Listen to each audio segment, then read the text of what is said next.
নমস্কার।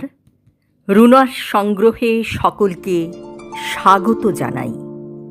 বইয়ের পাতার গল্প এখন আপনার কানে। সেই গল্প বলবো আমি, রুনা মুখার্জি। বাংলা সাহিত্যের কালজয়ী সৃষ্টি, রহস্য, রোমাঞ্চ, প্রেম, সামাজিক ও হৃদয় ছোঁয়া গল্প নিয়ে আমি নিয়মিত হাজির হই।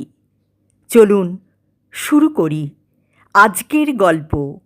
সৈয়দ মুস্তাফা সিরাজের স্বর্গের বাহন গল্পের ভাঁজ করা একটা কাগজ। সকালে উঠে দেখলাম ঘন কুয়াশা চারিদিকে। তাতে কর্নেলের প্রাতঃভ্রমণের ব্যাঘাত ঘটেনি। কখন বেরিয়ে গেছেন জানি না। 8টা পর্যন্ত অপেক্ষা করে যখন রোদ ফুটল, তখন একা বেরিয়ে পড়লাম। একা চুপচাপ বসে থাকতে ভালো লাগছিল না। তাছাড়া একটু উদ্বেগও হচ্ছিল। ফেরারি দাগি আসামি জাভেদ পাঠানের পাল্লায় পড়েননি তো কর্নেল? কাল অবশ্য তার সঙ্গে কথা বলে মনে হয়েছে সে আমাদের সাধারণ ট্যুরিস্টই ভেবেছে। কিন্তু কর্নেল ওকে বলেছেন আমরা স্টেশন মাস্টারের কোয়ার্টারে উঠেছি, অথচ আমরা আছি বেগম সাহেবার বাড়িতে। কারখানা থেকে এটা তো সহজেই তার চোখে পড়তে পারে। কর্নেলের হেঁয়ালি এখনও অনেক সময় বুঝে উঠতে পারি না। তবে একথা ঠিক, কর্নেলের বুদ্ধিশুদ্ধিতে আমার আস্থা আছে। কিন্তু উনি তো মানুষ, হিসেবে ভুল করতেও পারেন। এই সব 7-5 ভাবতে ভাবতে অন্যমনস্ক হয়ে নিজামত কেল্লার ধ্বংসস্তূপের ভেতর গিয়ে গঙ্গার দিকে হাঁটলাম। গতকালকের চেনা শর্টকাট পথে কিছু দূর এগিয়ে হঠাৎ চোখে পড়ল মুনা ও রুনা একটা ভাঙা ঘরের দরজা দিয়ে বেরিয়ে আসছে। তারা আমাকে দেখে থমকে দাঁড়ালো। তারপর রুনা বলল, বেড়াতে বেরিয়েছেন জয়ন্তবাবু? বললাম, হ্যাঁ, তোমরা এখানে কি করছো? মুনা বলল, মাম্মুজানকে খুঁজছি। অবাক হয়ে বললাম, সে কি? উনি তো তোমাদের বাড়িতেই ছিলেন। রুনা বলল, আমারই দোষ, মা দরজা বাইরে থেকে বন্ধ করে দিয়েছিলেন। আমি তো কিছু জানি না। ভোরে উঠে দেখি দরজা বাইরে থেকে বন্ধ, তাই খুলে দিয়েছিলাম।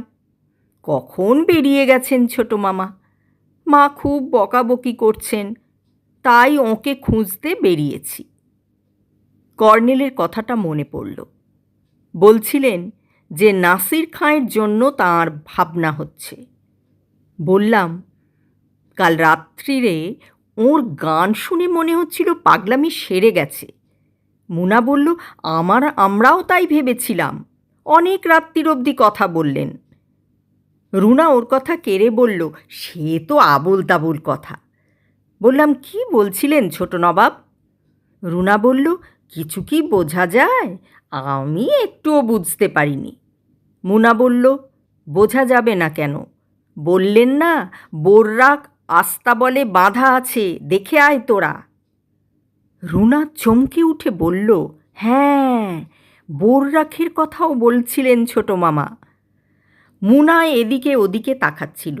হঠাৎ সে চেঁচিয়ে উঠল, মাম্মুজান, মাম্মুজান। তারপর বাঁদিকে খাড়া দেওয়ালের একটা ফোকর গলিয়ে ঢুকে গেল। তাকে অনুসরণ করল রুনা। আমিও ফোকর গলিয়ে ঢুকলাম, কিন্তু তারপর আর দুই বোনকে দেখতে পেলাম না। তবে যেখানে ঢুকলাম সেখানকার অবস্থা দেখে শিউরে উঠলাম আতঙ্কে। ওপর থেকে প্রকাণ্ড সব লোহার বিম ঝুলে আছে এবং খানিকটা ছাদও কাত হয়ে আছে, যে কোনো মুহূর্তে ধসে পড়তে পারে। প্রাণ নিয়ে পালানোর ভঙ্গিতে হন্তদন্ত হয়ে এগিয়ে গেলাম বটে, কিন্তু সর্বত্র একই অবস্থা। এটা একটা বিশাল বাড়ির ভগ্নাবশেষ। তার ভেতর যেখানেই ফোকর পাচ্ছি সেই ফোকর গলিয়ে এই ভগ্নপরি থেকে উদ্ধারের আশা করছি। কিন্তু এ যেন এক গোলক ধাঁধা, কিছুতেই বেরিয়ে যেতে পারছি না। তখন যেদিক থেকে এসেছি সেই দিকে ফিরে গেলাম। তাতে পড়লাম আরও বিপদে, সেই ফোকরটাই খুঁজে পেলাম না আর। এবার চেঁচিয়ে ডাকলাম, মুনা, রুনা, তোমরা কোথায়? আমার সামনে ছাদ ধসে পড়া একটা স্তূপে জঙ্গল গজিয়েছে। দুই বোনের নাম ধরে ডাকতে ডাকতে ঝোপটার পাশে গেছি। কেউ চাপা স্বরে ধমক দিয়ে বলে উঠল, এই বেকো, চেল্লাতা কাহে? ঘুরে দেখি পাগল নাসির খাঁ চোখ কটমটিয়ে বেরিয়ে আসছেন ঝোপের পেছন থেকে। আজ পরনে পাজামা পাঞ্জাবি আছে বটে, কিন্তু তাতে যথেষ্ট ধুলো ময়লা লেগে আছে। ঝাঁকড়া চুলে মাকড়সার জাল আর শুকনো পাতা আটকে আছে। ঝটপট আদাব দিয়ে বললাম, আদাব ছোট নবাব সাহেব। নাসির খাঁ গম্ভীর মুখে কপালে হাত ঠেকিয়ে বললেন, আদাবার্স, আদাবার্স। আমার হিন্দি উর্দুর জ্ঞান নাকি হাস্যকর, সেটা আবার প্রমাণিত হলো। যেই বলেছি আপকা দো ভাগ্নি আপকো ঢুঁড়তা হ্যায়, নাসির খাঁ করে হেসে উঠলেন। বললেন, আরে ভাই, বাংলাতেই বলো না কেন? তুমি কি ভাবছো আমি বাংলা জানি না? অপ্রস্তুত হেসে বললাম, আপনার ভাগ্নিরা আপনাকে খুঁজে বেড়াচ্ছে। নাসির খাঁ বললেন, বেড়াচ্ছে তা তো দেখছি, বেড়াক না, তাতে আমার কি, তোমারই বা কি? বলে দুর্বোধ্য কী সব কথা বিড়বিড় বিড়বিড় করে আওড়াতে থাকলেন। এই গোলক ধাঁধার ভেতর পাগলের মুখোমুখি দাঁড়িয়ে থাকা নিরাপদ নয়। বললাম, চলুন ছোট নবাব সাহেব, বাড়ি ফিরে চলুন। আপনার নিশ্চয়ই খিদে পেয়েছে। আপনার দিদি? নাসির খাঁ বাঁকা মুখে করে বললেন, শাট আপ! দিদি টিদি চলবে না, আর কিছু কথা থাকে তো বলো। আমার মনে হয় আপনার একটু সাবধান হওয়া উচিত, কারণ জাভেদ পাঠানকে কাল সন্ধ্যায় কবরখানায় দেখেছি, তার হাতে একটা রাইফেলও আছে। কথাগুলো বলে ওর প্রতিক্রিয়া লক্ষ্য করার জন্য তীক্ষ্ণ দৃষ্টে তাকিয়ে রইলাম, কিন্তু নাসির খাঁয়ের কোনো ভাবান্তর লক্ষ্য করলাম না। আমার চোখে চোখ রেখে নির্বিকার তাকিয়ে রইলেন। তারপর আমাকে অবাক করে চাপা গলায় বললেন, কত টাকা দেবে বলো? টাকা? হ্যাঁ হ্যাঁ, টাকা। আস্তাবলে বোর্রাক বেঁধে রেখেছি, টাকা দিয়ে নিয়ে যাও। উত্তেজনা চেপে বললাম, ঠিক আছে চলুন। 20,000। ঠিক আছে, তাই দেব। মেরত কা বাদ হাতি কা দাঁত। নাসির খাঁ পা বাড়িয়ে বললেন, মাল হাতে পেয়ে যখন এক কমাতে চাইবে তা হবে না কিন্তু। আমার এক কথা। বলে ওকে অনুসরণ করলাম। উত্তেজনায় আমার শরীর কাঁপছিল। কর্নেল যে এমন সময় কোথায় পাখি প্রজাপতির পেছনে টোটো করে বেড়ান, কোনো মানে হয়? সেই ফোকরটা এতক্ষণে চোখে পড়ল। ফোকর গলিয়ে গলি মতো রাস্তায় কিছুটা হেঁটে ফাঁকা চত্বরে পৌঁছলাম। নাসির খাঁ আগে হাঁটছিলেন। একটু পরেই থমকে দাঁড়ালেন। বললাম, কি হলো? নাসির খাঁ কোনো জবাব না দিয়ে হঠাৎ এক দৌড়ে বাঁ দিকে সেই বিশাল গম্বুজ ও মিনারওয়ালা মসজিদের পেছনে উধাও হয়ে গেলেন। হকচকিয়ে গিয়েছিলাম। তারপর দেখলাম মুনা ও রুনা দৌড়ে আসছে। তাহলে ভাগ্নিদের দেখতে পেয়েই আবার পালিয়ে গেলেন নাসির খাঁ। কিন্তু এবার আমার দৃঢ় বিশ্বাস জন্মে গেছে, নাসির খাঁ হয় সেই হারানো এবং দুর্লভ ঐতিহাসিক ছবির খোঁজ রাখেন, নয়তো সেটা নিজেই লুকিয়ে রেখেছেন, আস্তাবলে বোর্রাক বেঁধে রেখেছেন। এর মানে অবশ্য নিজের আস্তাবলের ওখানে লুকিয়ে রেখেছেন তাই বোঝায়। কিন্তু কিছু লুকিয়ে রাখার বুদ্ধি এই পাগল অবস্থায় কি ওর আছে? ধরা যাক পাগল হওয়ার আগেই লুকিয়ে রেখেছিলেন। পাগল হওয়ার পর যদি তা মনে পড়ে, তাহলে ছবিটা বের করে প্রকাশ্যে হাতে নিয়ে ঘোরাই তো উচিত ছিল, কারণ উনি গত রাতে ভাগ্নিদেরও একথা বলেছেন। এতে বোঝা যাচ্ছে ছবিটার প্রতি তার একটা ফিক্সেশন সৃষ্টি হয়েছে অবচেতনায়। এই সব জল্পনা কল্পনা করতে করতে দেখলাম দুই বোন মসজিদের দিকে ছুটে চলেছে। আমি সেদিকে যাব না ঠিক করলাম। খিদেও পেয়েছে। বেগম সাহেবার বাড়ির দিকেই পা বাড়ালাম। গিয়ে দেখি আবু মুখ গম্ভীর করে দাঁড়িয়ে আছে। বলল, নাস্তা করবেন না স্যার? মুজি বললেন, সাহেবদের ডেকে নিয়ে আয়, তাই আপনাদের খুঁজতে বেরোচ্ছিলাম। বুড়ো সাহেব কোথায় স্যার? তুমি আমাকে বরং খাইয়ে দাও, হাসতে হাসতে বললাম। বুড়ো সাহেব যখন ফিরবেন তখন খাবেন বরং, আমার খিদে পেয়ে গেছে। আবুর মুখে তবু হাসি ফুটল না। সে গম্ভীর মুখে চলে গেল ভেতরে। একটু পরে সে তেমনি গুম হয়ে দস্তরখান নিয়ে ফিরে এলো। তখন জিজ্ঞেস করলাম, কি আবু, শরীর খারাপ নাকি? আবু শুধু মাথা দোলালো। বুঝলাম গত রাতে দস্তরখানার ব্যাপারে বেগম সাহেবা তাকে নিশ্চয়ই বকেছেন। মিনা ব্রেকফাস্ট প্লেট অর্থাৎ নাস্তা নিয়ে এলো। গরম গরম পরোটা, সুজির হালুয়া, কষা মুরগির মাংস, দুটো ডিমের পোচ, তার সঙ্গে এক প্লেট খোসা ছাড়িয়ে টুকরো করে কাটা আপেল আর কমলালেবুর কোয়া। এরপর কফি। বেগম সাহেবার মতে এই নাকি গরিবের ঘরের নাস্তা। উপরন্তু এ জিনিস নাকি তাঁর প্রয়াত পিতার মতেও ছিল ছোট লোকের খাদ্য। বেগম সাহেবা তাঁর পিতার যে খাদ্য তালিকা বর্ণনা করেছেন তার উল্লেখ করতে গেলে মহাভারত হয়ে যায়, এবং তা আমার নিজের কাছেই দুর্বোধ্য শব্দ সমষ্টি মাত্র। সেই সব অদ্ভুত নাম মনে রাখাও দুঃসাধ্য। মিনা কফি আনতে গেলে আবুকে জিজ্ঞেস করলাম, আজ ভালোভাবে মেঝে সাফ করেছ তো? আবু গোমরা মুখে বলল, আমার হাত থেকে ঝাড়ু কেড়ে নিয়ে মাঝি নিজেই। সে হঠাৎ থেমে গেল। সামিমারা বেগম পর্দা ফাঁক করে একটু হেসে বললেন, কর্নেল সাহেবের মর্নিং ওয়াক এখনো হয়নি? এসে যাবেন এখনই, হয়তো পাখির পেছনে ছুটে বেড়াচ্ছেন। বেগম সাহেবা বললেন, আপনি বড্ড কম খান, নাকি আমাদের বাড়ির রান্না পছন্দ হচ্ছে না? দ্রুত বললাম, না না, কি যে বলেন, এমন সুস্বাদু রান্না আমি জীবনে খাইনি। সত্যি বলতে কি, আমি রান্না জানি না। আগে তো বাবুর্চি ছিল, তাকে ছাড়িয়ে দেওয়ার পর মিনাই রান্নাবান্না করে, আমি একটু তদারক করি শুধু। বেগম সাহেবা কথাটা বলে পর্দার আড়ালে অদৃশ্য হলেন। আবু প্লেট গুছিয়ে এবং দস্তরখান তুলে নিয়ে চলে গেল। মিনা কফির পট ও পেয়ালা রেখে গেল। কফি খেতে খেতে ব্যাপারটা ভাবতে থাকলাম। ভাঁজ করা কাগজের খুঁজে পাওয়ার জন্য বেগম সাহেবকে ঝাড়ু হাতে নিতে হয়েছে।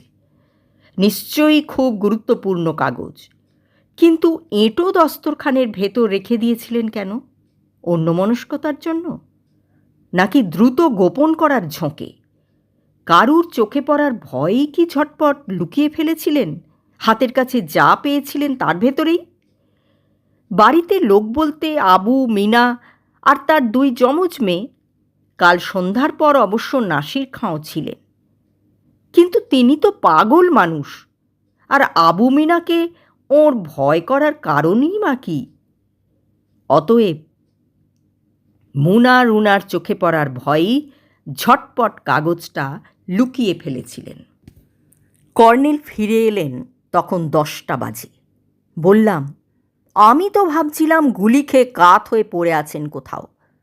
আমি অবশ্য আপনার ডেড বডি উদ্ধারের চেষ্টা করতাম না। আজকের দিনটা কোনো রকমে কাটিয়ে কাল ভোরের ট্রেনে কলকাতা ফিরে যেতাম। কর্নেল আমার কথার দিকে কান করলেন না। পোশাক বদলে আবুকে জানিয়ে দিলেন, বাইরে ব্রেকফাস্ট সেরে নিয়েছেন। আবুর কাছে জানা গেল বেগম সাহেবা মিনাকে নিয়ে কোথায় বেরিয়েছেন রিকশো চেপে। মুনা রুনা ছোটো মামাকে খুঁজে না পেয়ে বাড়ি ফিরেছে। আবু ভেতরে গেলে চাপা স্বরে বললাম, নাসির খাঁয়ের সঙ্গে আমার দেখা হয়েছে। আমাকে 20,000 টাকায় আস্তাবল বাঁধা স্বর্গের বাহনটিকে বেচতে চেয়েছেন। কর্নেল ভুরু কুঁচকে আমার দিকে তাকিয়েছিলেন। আমার কথাটা শোনার পরও ওর কোনো ভাবান্তর ঘটল না। চুরুট ধরিয়ে ধোঁয়ার ভেতর শুধু বললেন, বিরক্ত হয়ে বললাম, বড় নবাব সাহেব আপনাকে তাঁর ভগ্নিপতির হত্যা রহস্যের কিনারা করতে বলেছিলেন। আপনি এত সব সূত্র পাচ্ছেন অথচ কিছুই করছেন না। কাল জাভেদ পাঠানকে হাতের কাছে পেয়েও ধরিয়ে দিলেন না। তার হাতে রাইফেল থাক আর যাই থাক, আমরা দুজন ছিলাম এবং তার খুব কাছাকাছিও ছিলাম। রাইফেল ব্যবহারের সুযোগই পেত না সে। তাছাড়া আপনার কাছে রিভলভার আছে বলে জানি। এবার কর্নেল হাত বাড়িয়ে খাটের মশারি স্ট্যান্ডের কোণায় ঝুলন্ত ওর জ্যাকেটের পকেট থেকে একটা ভাঁজ করা কাগজ বের করলেন। কাগজটা আমাকে নিঃশব্দে এগিয়ে দিলেন। খুলে দেখে বললাম, এ তো আপনার হাতের লেখা। হ্যাঁ, চিঠি। ইংরেজিতে কাকে চিঠি লিখেছেন? পড়ে দেখো আগে। চিঠিটাতে কোনো সম্বোধন নেই, তলায় কোনো নামও নেই। এ আবার কেমন চিঠি? কিন্তু পড়ার পর খুব অবাক হয়ে গেলাম। যা লেখা আছে তা বাংলায় এরকম দাঁড়ায়, আমি আর 2 দিন অপেক্ষা করে দেখব, তারপর বোম্বাই চলে যাব, সেখান থেকে আবু ধাবি। আমার পাসপোর্ট ভিসা সব বোম্বাইয়ে রেডি আছে। তুমি গেলেও তোমার যে পাসপোর্ট ভিসা করাতে অসুবিধা হবে না তা আমি বরাবর বলে আসছি। কলকাতায় ভাইজান জিনিসটার খদ্দের ঠিক করে রেখেছে, ভালো দাম পাওয়া যাবে, কাজেই আমাদের ভাড়ার টাকার অভাব হবে না। তুমি ছোটকুকে কেন এত ভয় পাচ্ছ বুঝি না। সে তো পাগল হয়ে গেছে। তবু যদি সে বাগড়া দেয় তাকে খতম করতে আমার হাত কাঁপবে না। তুমি বুনো হাঁসের রোস্ট খেতে চেয়েছ। 2 দিন ধরে রসনিবাগ ঝিলে হাঁস মারার চেষ্টা করছি, কিন্তু মুশকিল হলো আমার এই রাইফেলের গুলিতে হাঁস মারলে এমন ছাতু হয়ে যায় যে শুধু খানকতক পালক ছাড়া আর কিছু থাকে না। তবু দেখছি চেষ্টা করে। বুঝতে পারছি আগের দিনের স্মৃতি ফিরে পেতে চাইছ। তখন ঝিলে আমি বন্দুকবাজি করে বেড়াতাম আর তুমি প্যালেসের ছাদ থেকে রুমাল নাড়তে। দেখি তুমি কি করো আর 2 দিন। মনে রেখো, এই হুসনু তো পুস্তি মেরা মঞ্জিল, কিতনি দূর है तेरी गुल बदन से, मेरा मोहब्बतों का दम जितना दूर है, হে সুন্দরী। জানতে চাইছো আমি কত দূরে আছি। তোমার গোলাপ শরীর থেকে আমার প্রেমের নিঃশ্বাসের যতটা দূরত্ব, আমি তত দূরে। পড়া শেষ হলে কর্নেল একটু হেসে বললেন, কিছু বুঝলে? বললাম, হ্যাঁ, এটা একটা প্রেমপত্র। সম্ভবত জাভেদ লিখেছে। কিন্তু আপনার হাত দিয়ে ইংরেজিতে লিখল কেন? এটা অনুবাদ। কাল রাতে দস্তারখানের ভাঁজ থেকে যে চিঠিটা পাওয়া গিয়েছিল তার ফটো তুলে নিয়েছিলাম। দেখেছি। ফটো তুলে নিয়ে ওটা মেঝে ফেলে দিয়েছিলেন। আজ সকালে বেগম সাহেবা আবুর হাত থেকে ঝাড়ু কেড়ে নিয়ে নিজেই মেঝে সাফ করতে গেলেন কেন তাও বুঝতে পেরেছি। কর্নেল হাসতে হাসতে বললেন, জাহানাবাদে ট্যুরিস্ট অল্প বিস্তর আসে, তাই এখানে স্টুডিও আছে। সকালে গিয়ে ভদ্রলোককে স্পেশাল চার্জ দিয়ে প্রিন্ট করালাম। তারপর এক উর্দুভাষী স্কুল শিক্ষককে খুঁজে বের করলাম।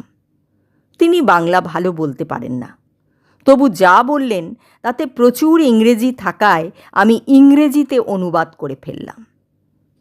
তাহলে এই ব্যাপার, জাভেদ পাঠানের সঙ্গে বেগম সামিমারার বাল্য প্রণয়ের জের এখনও পুরোদমে চলছে। অবশ্য বেগম সাহেবাকে এখন পরিণত যৌবনা বলা যায়, কিন্তু তাহলে তো বেগম সাহেবা জানেন জাভেদ কোথায় লুকিয়ে আছে। এমন কি জাভেদের দাদা ফরিদ সাহেবও জানেন দেখছি। বেগম সাহেবা তো অবশ্যই জানেন, কারণ তিনি তাকে খাদ্য পাঠান নিয়মিত মিনার হাত দিয়ে। মিনা আস্তাবলের ওদিকটা ঘুরে কবরখানায় ঢোকে। কর্নেল চুরুটের অনেকটা ধোঁয়া লম্বা করে ছেড়ে দিলেন। ফের বললেন, আমার কাছে সবসময় বাইনাকুলার থাকায় এটা একটা সুবিধে জয়ন্ত। বহুদূর থেকেও অনেক দৃশ্য আমার দেখা হয়ে যায়। মুনা রুনা কি জানে সব কথা? না, তাদের মনে কবরখানার জিন সম্পর্কে ভয় ধরিয়ে দেওয়া হয়েছে। কিন্তু বেগম সাহেবা তাহলে তো দেখছি সাংঘাতিক মেয়ে। প্রেম মানুষকে অন্ধ করে ডার্লিং। নিজের স্বামীকে খুন করিয়েছিলেন প্রেমিককে দিয়ে। এমন নিষ্ঠুরতা প্রেম শোভা পায় না কর্নেল। সে আপনি যাই বলুন, এ হলো ব্যভিচার। কর্নেল মাথা দুলিয়ে বললেন, হুম, জর্জিস খাঁকে খুন করেছিল তাহের দর্জি। কিভাবে জানলেন?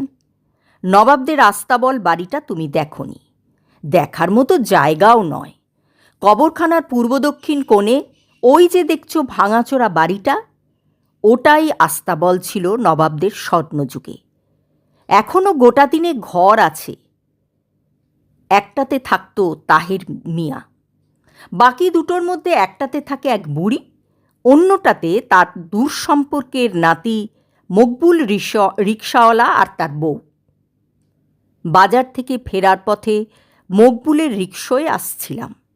আমার স্বভাব তো জানো, মকবুলের সঙ্গে গল্প করতে করতে আসছিলাম। কোথায় সে থাকে জিজ্ঞেস করে বলল, আস্তাবলে থাকি। নবাবী আস্তাবল দেখার আগ্রহ একজন ট্যুরিস্টের থাকতেই পারে, কাজেই সেখানে নিয়ে যেতে সে আপত্তি করল না। তাহের দর্জিও ঘর দেখলাম। তারপর তাহের মিয়ার হত্যাকাণ্ড নিয়ে কথা শুরু হলো। বুড়ি কান করে শুনছিল। হঠাৎ বলে উঠল, তাহের মরবে না কেন? সে যে নেমো খারাম ছিল। নবাবদের জামাইকে সেই তো খুন করেছিল। মকবুল আঁতকে উঠে বলল, চুপ চুপ। বুড়ি খুব জেদি, বলল যে, চুপ করার কি আছে? চুপ করার কি আছে? সে নিজের চোখে দেখেছে ভোরবেলায় কি নিয়ে দুজনের কবরখানার ভেতর কারাকারি ধস্তাধস্তি চলছিল। তারপর তাহের দর্জি নবাবদের জামাইয়ের মাথায় ইঁট ছুঁড়ে মারল। বেগতিক দেখে মকবুল বলল, আমার নানি পাগল হয়ে গেছে, ওর কথায় কান দেবেন না। যাই হোক, বুড়ির মিথ্যা কথা বলার কারণ নেই। তাছাড়া আমার সাজানো ছকটার সঙ্গে বুড়ির বিবৃতি চমৎকার খাপ খেয়ে যাচ্ছে। ছকটা কি? কর্নেল সে প্রশ্নে কান না করে বললেন, ছকটা শুধু এক জায়গায় খুঁত ছিল, সেটা তোমার একটা কথাই দূর হয়েছে। এখন ছকটি খাসা হয়েছে। তুমি একটি মূল্যবান সূত্র পেয়েছিলে জয়ন্ত। আপনি কি নাসির খাঁর আস্তাবলে বোররাক বেঁধে রাখার ব্যাপারটা মূল্যবান সূত্র বলছেন? এক্স্যাক্টলি। কর্নেল সোজা হয়ে বসলেন। আলবিরুনির আঁকা ঐতিহাসিক ছবিটা যে আস্তাবলে কোথাও লুকোনো ছিল, তাতে আর আমার সন্দেহ নেই। আর তা ছিল তাহের দর্জির ঘরে। জর্জিস সাহেব আর তাহের মিয়াকে বুড়ি কবরখানায় মারামারি করতে দেখেছিল। কি একটা নিয়ে কারাকারি করছিলেন ওরা, সেটা ওই ছবি। জর্জিস সাহেবকে মেরে তাহের ছবিটা নিয়ে পালিয়েছিল।